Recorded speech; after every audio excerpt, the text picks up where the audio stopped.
Chris Wallace with WG Financial Group has been helping families here in the Huntsville area plan for a successful retirement.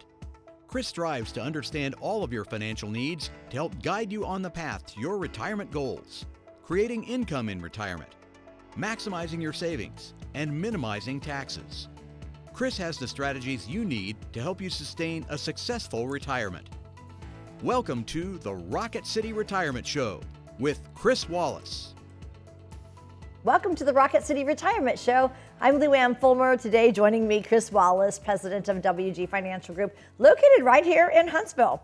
Thousands of baby boomers retire every day, and by 2030, they will all be 65. And if baby boomers are up to bat for retirement, that means Generation X is on deck.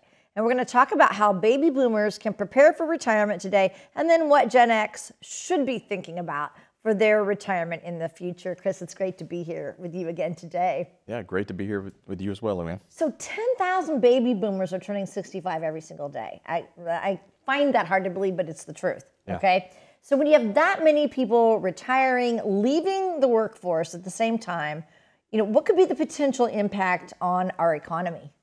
Well, first of all, I think typically baby boomers tend to consume less, and I think they tend to spend less. I mean, we just think about when you're younger and raising kids, you're spending a lot more money, during that time frame. So I think just first of all, they tend to consume less, they tend to spend less. Really the important part to me, and as many viewers and listeners know, I worked in manufacturing for nearly 20 years before I made the transition to what I do now. So I spent a lot of time in manufacturing plants, and I had a strong appreciation for what we called the graybeards in the industry.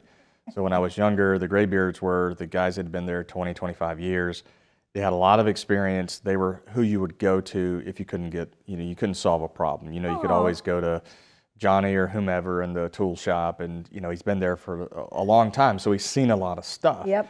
So I think graybeards leaving the industry is going to cause the millennial and Gen Xers kind of to step up into those new leadership roles. But I have to imagine, and all the graybeards are out there like, yeah, man, preach it. Like, there's some appreciation for that. And there's experience that when they leave, some of that experience is gone. And there will be companies that'll tell that graybeard, hey, don't retire yet. We'll hire you as a consultant, or we'll keep you on part-time to continue to mentor the downstream talent that is there. But we all know that those of us who work in manufacturing, you get a blueprint. It doesn't exactly work like that. It's kind of the same way in financial planning. There's a blueprint, but you're going to have to make some small adjustments along the way to make sure the plan continues to operate at its most efficient, most efficiently and at its optimal capacity. Right. Yeah. So, all right, the first Gen Xers are mid-50s right now. So what do you want to say to those people who are 10, 15 years away from retirement? What should they be doing now? Well, I'm a Gen Xer. You are, I am. You're a younger one though. I am on the younger side, but I am a Gen Xer. And I think right now, you have to really start getting serious about your retirement planning. Because if you think about, most of us have kids. My kids are in college. So I think about, wow, where did that 21 years go? Where did it go? It just flew by. Yeah. Well, guess what? That's what's going to happen to your retirement. It's going to fly by. And within a decade, it'll be here, or maybe 15 years in some cases. So right now, you have to become very serious about retirement planning. You have to think about how much you're putting away for savings. You have to start forecasting what things are going to look like. You have to start trying to pay off your debt that's been lingering, that maybe you've hung on to because you have kids and you have life and Amazon orders and all of that just kind of piling in at the same time. Well, now you have to get serious. The kids are off at college. Maybe some of them are out of college. And now you have to start thinking about what's retirement going to look like for me? How much money is it going to take for me to retire? How much income is it going to take me to retire? Do I need to pay off certain parts of my debt in order to retire? All of those things are areas you need to look at for sure. Would you say this is one of the most important times in your life, is as far as preparing for retirement in your 50s? I think anytime you start working and saving money, it's most important, but definitely. Because if you don't do it right now, then guess what? You're going to have to continue working. So if you've missed years, say back from your 20s and 30s, you can't do anything about it. We all know that, oh man, I look back and I wish I'd have saved more money. That's what I would tell my younger self. Shut up, listen, and save more money. shut your mouth, listen to your graybeards, and save more money. Yeah. So that time's gone. We can't go back and get it. That time is such a valuable asset. So like when we're doing this show and we're talking about it, and the Gen Xers watching, you have to get serious about it. And it's time that you can't go back and get. And I think there needs to be some forecasting done. You need to start thinking about the future. What's it going to look like when you get to retirement, and what it's going to take to get there? At least you have a roadmap, and you kind of have goals to work towards. Because if not, you're just going to be working and saving, and then all of a sudden you may get to 60, 62 years old, and you might say to yourself, well, I should have saved another, $100,000. Oh, yeah. Well, it'd been nice to know that back, 10 years ago, wouldn't it? Because now you're going to work longer. Right. So I'm a baby boomer, and I know that a lot of my peers, are like this very scenario. They have not saved enough. So I do worry about them not having enough retirement savings. And then also I wanted to go back to my husband and I. That was us when we were younger. To us, retirement was just out there. So far away. Lifetime away. And so, we're just saving a little bit. And what we were doing is living in the bigger house. We didn't go on extravagant vacations, but we did. Our kids were in sports. We were traveling. Right. Our daughter was in dance. So we're going to all those things and a family vacation every year, right? Yep. And now, we hit our 50s. I'm in my 60s now, but when we hit our 50s, we went, oh no. Oh no. We're looking retirement and right there in front of us, and we're like, we're behind. And so we've been playing catch up ever since. It's coming at you like a freight train. Exactly. And it's going to hit a lot of people smack in the face before they know it. And like I said, you can't do anything about it once the time is gone. So I think planning is so critical. And I sound like a broken record. We say that on the show, but it is. And this industry's taught me a lot about planning myself. I understand what my goals are every year. I have to hit. Once I hit those goals for retirement savings, then if I want to take extra vacation with the family, I can. But my first order of priority is hitting those retirement savings goals. The other thing my wife and I have, we have a rule between us, and there's no stupid decisions. No more dumb decisions. Right. Like, in other words, no more getting the $900 car payment. Those days are long gone. Right. They really never should have existed for us. Right. Those days are gone. It's about hitting those retirement marks. So you mentioned retirement savings. As we get closer to retirement, what kinds of changes need to happen with that retirement savings? Yeah, so you do have to take somewhat of a mental shift and kind of fast forward and kind of what we call crystal ball, take a look into the future and try to start determining the income need that you're going to have. And you then want to look back and say, okay, well, I have this amount of money saved. What is it going to take me to get to that income level? So you almost have to shift a little bit from the growth mindset to the distribution phase of what's going to happen in retirement. Even though you're not quite there yet, and you probably still need some growth, but you have to start thinking about the distribution phase and what that's going to look like, and how much more do I need to grow my assets? Do I need to assume more risk, which I think as you get closer to retirement can be a problem for some retirees. Taking on too much risk, going through a recession, inside of about 5 years is probably going to cause a problem, especially if you're on the close end of not being able to retire if you don't have enough money. So it depends on the family situation, the income need, the expenses, and how much they have saved as to what they should do with their investments. But the bottom line is you have to start planning and preparing for that day.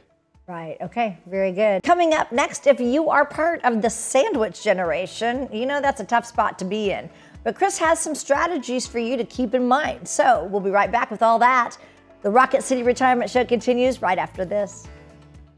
You have a club for every scenario. A driver for the long holes. Wedges to get you over the hazards. And a putter for when you need a touch of finesse. What about your retirement? Will you have enough to play the back nine? Call to set your 15-minute phone visit today, and let's find out. Get a second set of eyes on your retirement plan. There are some things you can't avoid, but you can avoid overpaying taxes in retirement. You may think your taxes will go down in retirement, but that's not always true. In fact, sometimes your tax liability could go up. We're offering a free guide to show how you may be able to pay fewer taxes in retirement. Learn how different retirement accounts are taxed and options to help make your retirement income more tax efficient, all in easy-to-understand terms. Download this free tax guide now to help keep what's yours and avoid overpaying taxes in retirement. You're watching the Rocket City Retirement Show with Chris Wallace. You've joined the Rocket City Retirement Show. I'm Lou Ann Fulmer here with Chris Wallace. He's president of WG Financial Group right here in Huntsville. And if you are part of the sandwich generation, you know that's a tough spot to be in. Chris, I don't want to make anybody hungry. We're not talking about real sandwiches right now, but explain what a sandwich is. Yeah, the sandwich generation. So the sandwich generation are those that are taking care of kids, and they're also taking care of their parents. So they're kind of sandwiched in between those two responsibilities. The pandemic, wreaked havoc on a lot of families, and it's my understanding via studies that are out there today that 40% of adult kids that had to move back home are still living with their parents.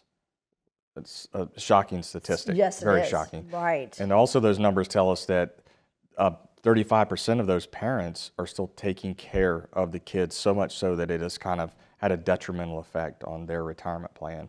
And I would even go as far as parents, funding kids' colleges and extra expenses has also played a part in possibly delaying a family's retirement because they've done so much for the kids.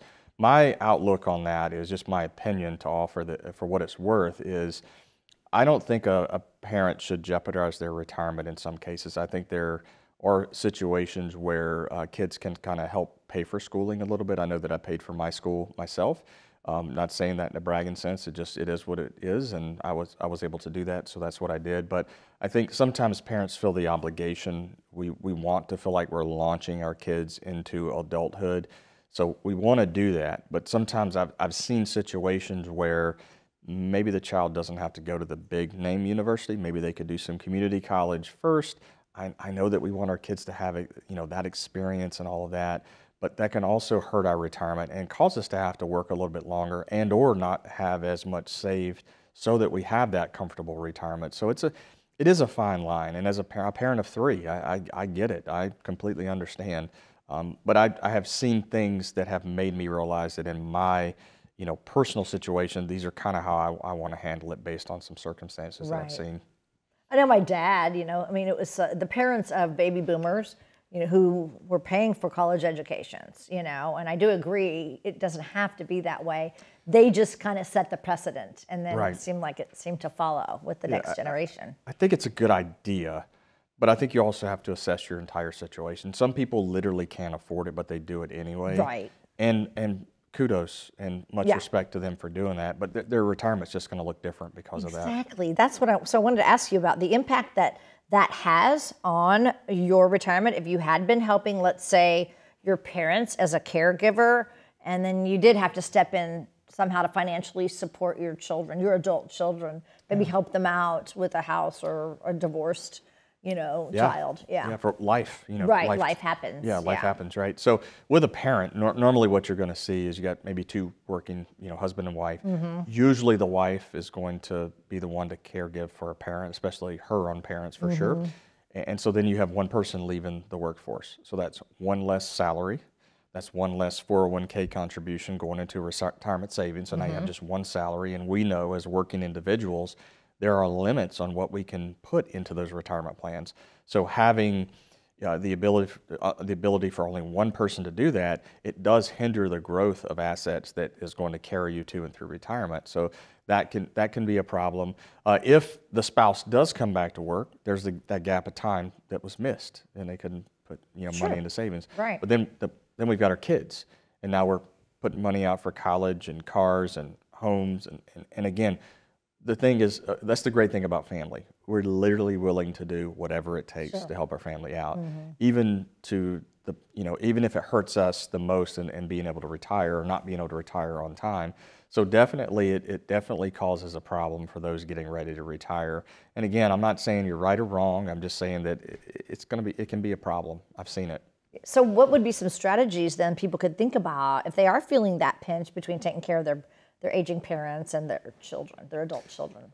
Yeah, so sometimes, maybe look at hiring. Maybe if it's an aging parent, you could hire somebody. So maybe it's better for you to continue working so that you're continuing to draw that salary, and then use some of that salary, divert it to hiring the help to take care of the parent. That way you can continue your retirement savings. But that's the whole emotional side. The wife might be, well, that's my mom or that's my dad, and I want to make sure that I'm there for them, and I want to make sure that I'm taking care of them. That's the struggle that we deal with, but that might be a suggestion. You know, going back to the kids in college, you know, again, I think community college, I mean, it's the basics, it's the core. Sure. Math is math, whether you do it at a community college or a university, it's going to be the same math, and nobody really, no job for the most part, is going to look that deep into your transcripts and go, hey, you know what? You took math at the community college, we can't hire you. You know?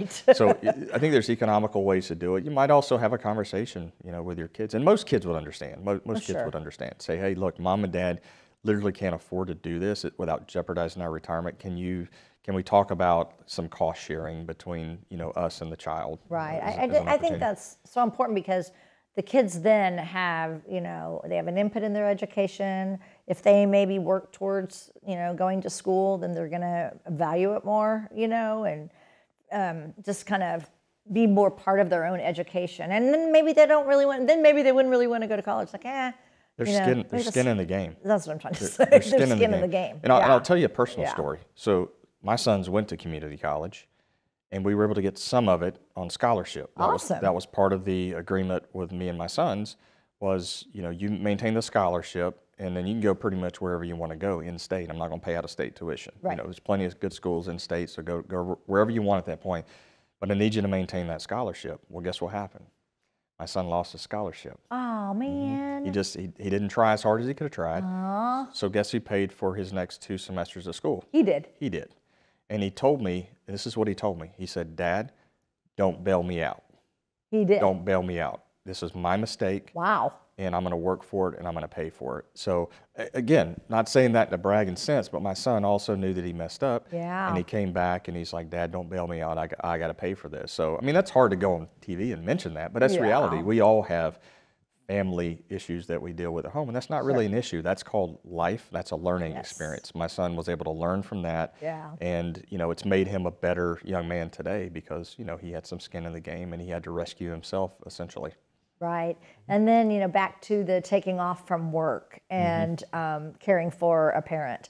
I had a friend who did do that. Yeah. My goodness, she probably it was 10 years that she was out of the workforce. Yeah. And that's really tough too. And like you said, that income's you're not saving that whole time. So it's tough. But so what would you recommend if someone's facing that right now? It just, as you were saying that, I was like, well, the kids of those parents right now should probably be thinking about long-term care. Right. Because they see what it's causing them to have to do. So wife is having to go give up income to take care of mom and dad, which is okay. Right, of course. But if mom and dad had an insurance policy, a long-term care insurance policy, then that probably wouldn't be necessary. So the husband and wife now should be going, should we look at obtaining an insurance policy so our kids don't have to do this and possibly jeopardize their retirement? A lot to think about in retirement, Lou Ann. So much to think about. Some of it's difficult to talk about. It really is. Tough subjects, but that's why we do this show, right? Sure. Yeah, okay. So up next, Chris is going to answer some of your questions again. The Rocket City Retirement Show will continue right after this. There are some things you can't avoid, but you can avoid overpaying taxes in retirement. You may think your taxes will go down in retirement, but that's not always true. In fact, sometimes your tax liability could go up. We're offering a free guide to show how you may be able to pay fewer taxes in retirement. Learn how different retirement accounts are taxed and options to help make your retirement income more tax efficient, all in easy to understand terms. Download this free tax guide now to help keep what's yours and avoid overpaying taxes in retirement.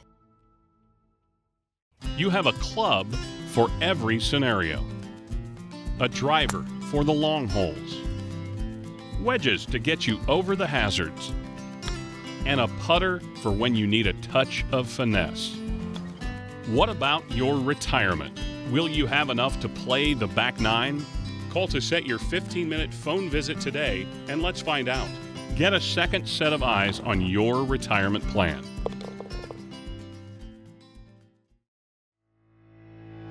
You're watching the Rocket City Retirement Show with Chris Wallace.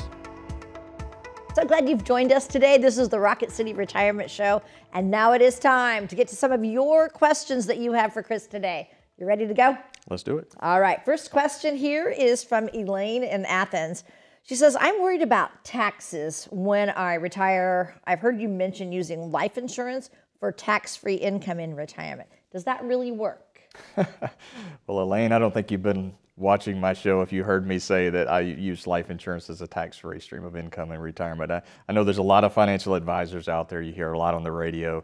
Trust me, it didn't come out of my office. So one of the things that I would caution you on, if that's a strategy that's being presented to you, is that you fully understand how those policies work and what the long-term ramifications are if you run the policy dry, i.e. you use up all the cash value. That can trigger some pretty nasty taxes. So again, I think you should understand that. So what I would tell you from my perspective is to take a look at other avenues of your plan where you could also be very tax efficient. I think there are some advantageous ways for a lot of families to do Roth conversions. You could also be investing in after-tax brokerage accounts which fall up under the capital gains rules. You could also be investing in the Roth inside of your 401k if you're still working. Now, if you need life insurance, let's use life insurance what it was designed to do, and that would be to cover risk and or to pass on legacy. I'm just not a huge fan of using it as a tax-free stream of income. I've seen very few instances where I think it should fit, and that's just my personal opinion, and I'm answering the question. Yeah, okay, well, there you go. Yep. So she must have heard it somewhere else. This is a question from Karen in Harvest, and she says, my husband and I would like to retire in the next 5 years, but we're not sure when is the best time to start taking our Social Security. Can you help with that? Absolutely, and what a time to be named Karen. You know, it's just like, what? Well, you know, everybody's like, oh, it's Karen. So I haven't heard this. You haven't heard that? What? No. Oh my goodness. No. Like if someone's complaining, they say, oh, it's just You're a Karen. Just a Karen. No, You've never heard that? No, I've not. I have a best friend named Karen too. Well, she didn't write this question. No, she didn't. Yeah. Okay, so I'll have to catch you up after the show about Karen. So, so Karen, thanks for the question. Yeah. And yes, all day long, 5 days a week, that's what we're doing is helping families understand when is the best time to collect Social Security. There's a lot that goes into it. There's a lot of emotion that surrounds the Social Security decision for a lot of families. So a lot of families want to collect early. I have a lot of families now that have been following my content, watching my show, listening to my radio show. They understand that we'd like for you to wait a little bit for various reasons, tax reasons, spousal protection reasons. So Karen, if you'd like to come in, I promise I won't say anything else about your name in the office, but I'd love to have you in the office so we can actually talk about your situation, and I'd love to work out the strategy that would be most optimum for your family. Right, and the best thing is don't do what your neighbor's doing, you know, or a coworker or whatever. You've got to get personalized coaching on what to do. Everybody's situation is different. And some of the worst decisions I've seen made are decisions where you've talked to your neighbor or your coworker, and the core of their situation is completely different than what the family has brought me. And I'm thinking, well, why did you do that? Well, I was talking to somebody at work, and you know, he's really smart. He or she's really smart. They're in a high position. This is what they did with their money. And I'm thinking to myself, but their situation is completely different, more than likely, than yours. So it's really important, I think, every family get a situation or a plan that's designed for them, not based upon what somebody at work tells them. And then one other thing I want to throw in is the whole spousal thing. You know, how you really need to look at, if it's a couple, you have to look at their situation, how far apart they are in age, and all of that, right? There's a lot to look at. Yeah. There's a lot. It's just not a one-size-fits-all strategy for most families. Right. Okay. Let's go on to the next question. This is from Jessica in Huntsville. I watch your show and I hear you talk about having more than one place to get income from in retirement. What do you recommend? Yeah, so I think it's important for, especially if we have younger families out there today, to start establishing different types of taxable buckets that you can invest in. So for example, if you have the ability to put into a Roth IRA, I think you should probably do that. You should also look at some pre-tax money in a lot of cases. You can also look at an after-tax, what we call a brokerage account. That can either be a joint with your spouse or just a regular TOD, transfer on death account. Those are all different. Those three buckets I just mentioned are all taxed differently. First of all, a Roth, if you follow the rules with a Roth, is not taxed, it's tax-free. If you look at the pre-taxed IRA or 401k, then you're going to defer the taxes and you're going to pay them when you pull it. And then the capital gains, the investment account taxes, that falls under the capital gains rule. And then I'll throw one in there for a bonus, even though she didn't really ask for this. I'll give her a bonus. And now, you know, wait, act now, whatever. So HSAs, I think if you are at work and you have the ability to look at a high deductible health plan, and that which gives you the ability to contribute to an HSA, a health savings account. Now, just for clarity, many people are going to say, well, I already have that, and I have to spend all the money by the end of the year. That's an FSA. That's a flexible spending. What you're looking for in the HSA The HSA gives you the ability to roll it over year, so you can start to accumulate money in that bucket. Now, what's important about that bucket is triple tax advantage. It's tax deferred because you're putting money in tax deferred. What does that do? It lowers your gross income.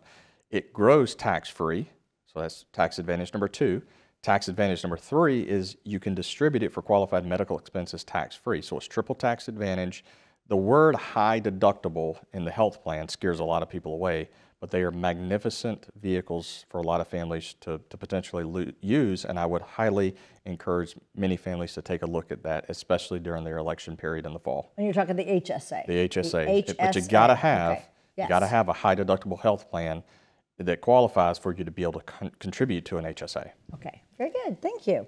All right, let's move on to the next question. Gary in Ardmore says, my wife recently passed away, and I'm wondering if I need to think about being more conservative with my money. How do I figure out if there are better places for my money that keeps me from taking too much risk?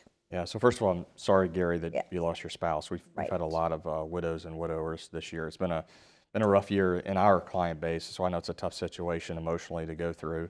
So while you're trying to deal with that and process those emotions and work yourself through the grieving process, now all of a sudden you have what you have as far as your nest egg goes, and now all of a sudden your brain starts going and your emotions starts saying to you, well, maybe you should be more conservative.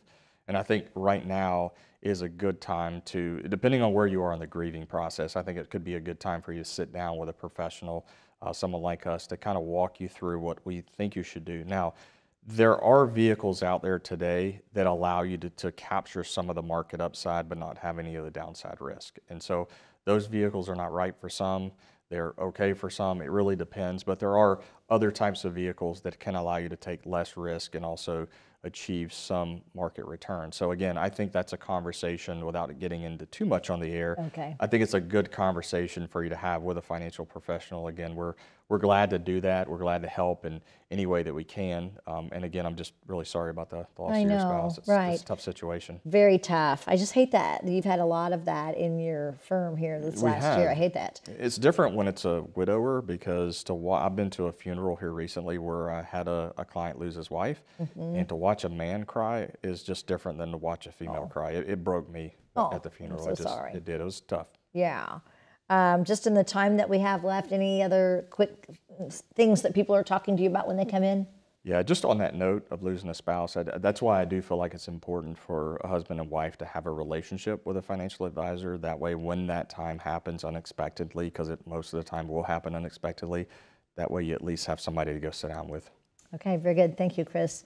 This is what we want for you. If you have a question, you can visit the website. We just might use one of your questions on a future show of ours. So don't hesitate to act on any of the information that you heard on our show today. It never hurts to give a call, even if it's just for a second opinion. Don't wait, call now.